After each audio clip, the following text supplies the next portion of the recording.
Kirk kill you and dance on your grave if you dare hold any right-wing opinions. To be an open conservative today in America still means to be a social pariah. Companies and institutions will punish you without question.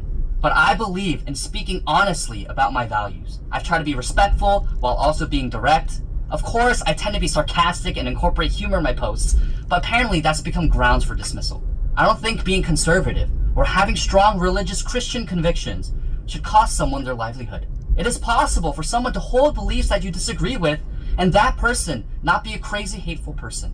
I just wish that they at least tried to have a conversation with me before viewing me and firing me as a derogatory, dehumanizing bigot. They don't even know what it is that I believe, but as you can see, they chose to take things out of context to create a fake version of me.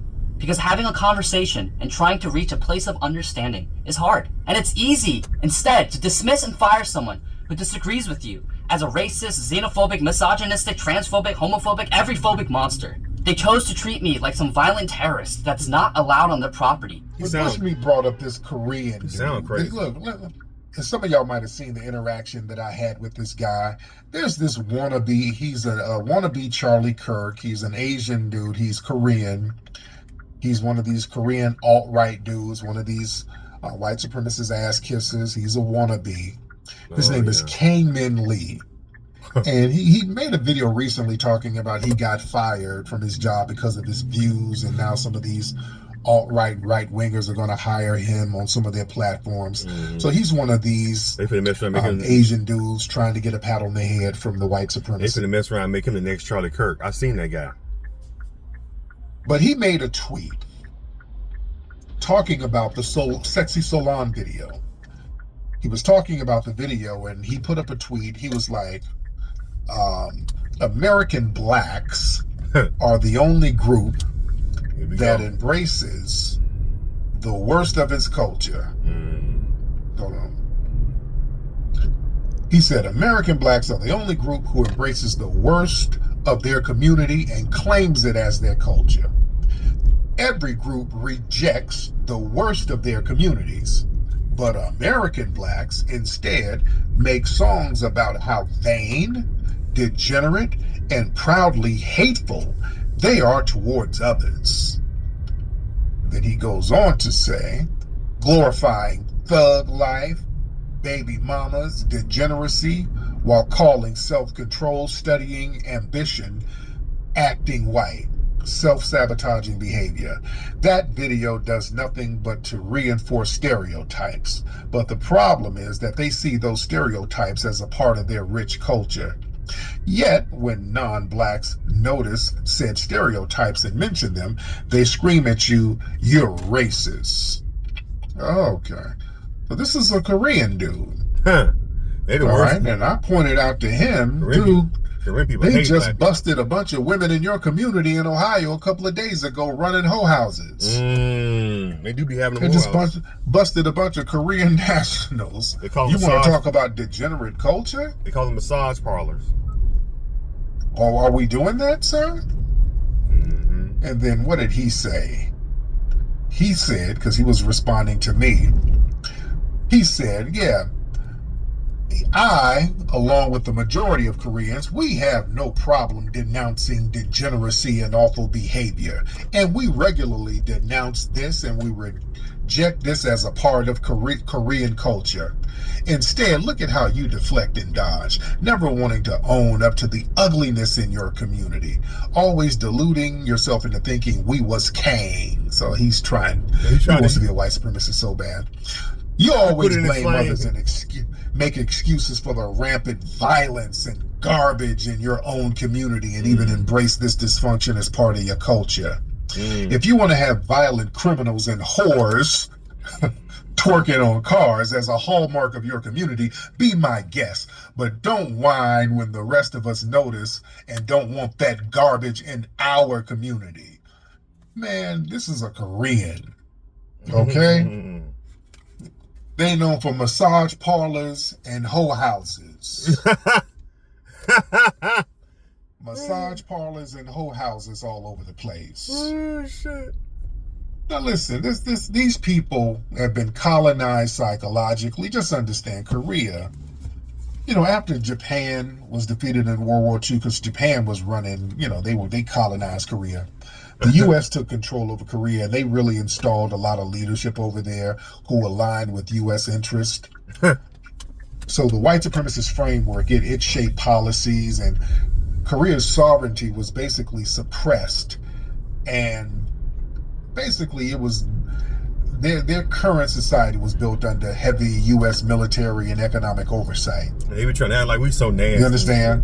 And yeah, South Korea, that's one of the largest U.S. overseas military presences over there. So we got those bases over there that are military outposts. So, they've been conquered psychologically. But the thing is, he's up here talking about how he kept talking about how they denounce certain parts of the culture. We denounce that. Because I'm pointing out all the gangs. We're better than you guys. We have gangs. Morals. Yeah.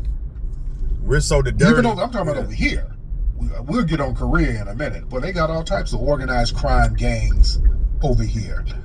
And the thing is, listen, denouncing, that ain't cleaning it up. Law enforcement has to clean it up. Saying you denounce it while that same activity runs rampant, that don't mean your culture rejects it.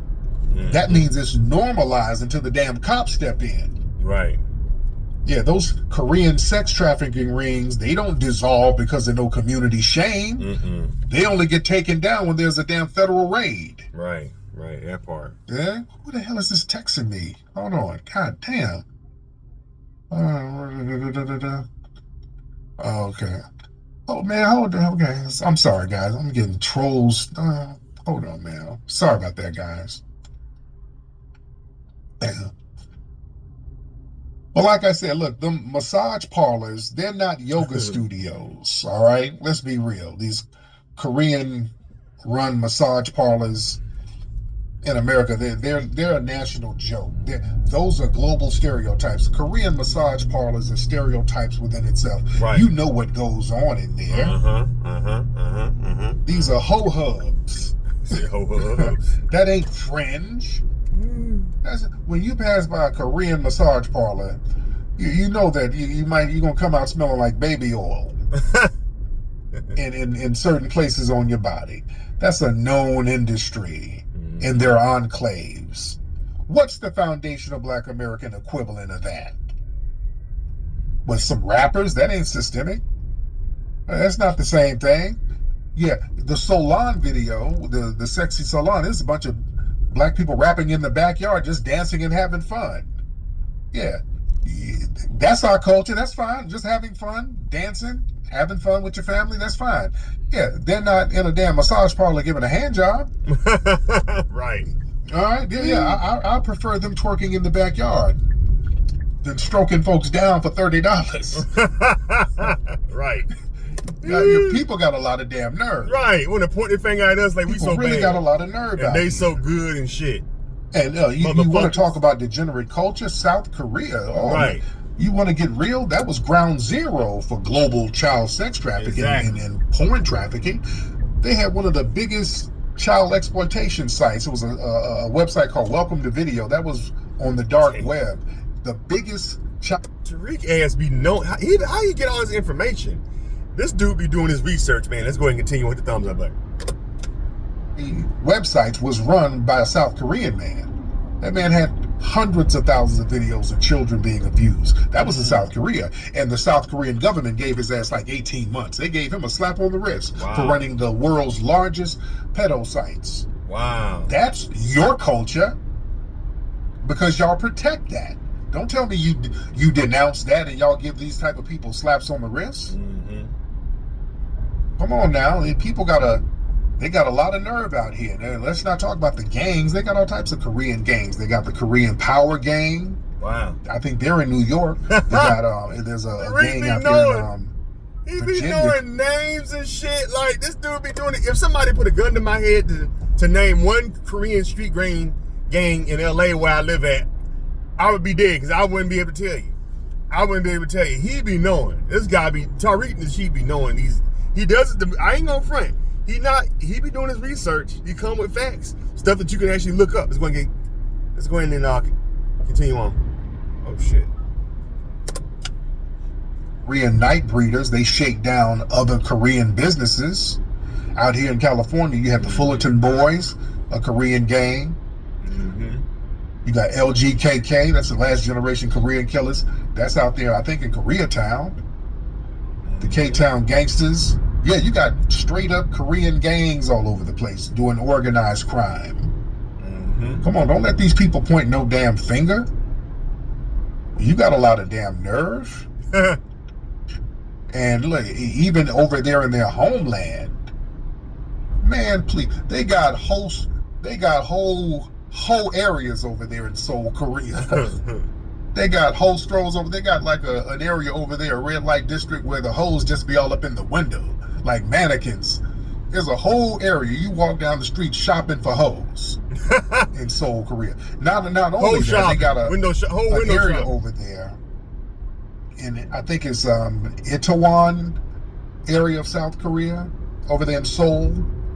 There's an area called Homo Hill. That's where the dudes be out there selling pussy. They put on wigs and dresses and get out there and stomp down on the track. What? They got a whole stroll red light district area for the dudes. Look it up. I'm not being pejorative. That's the name. It's called Homo Hill. What? In Seoul, Korea.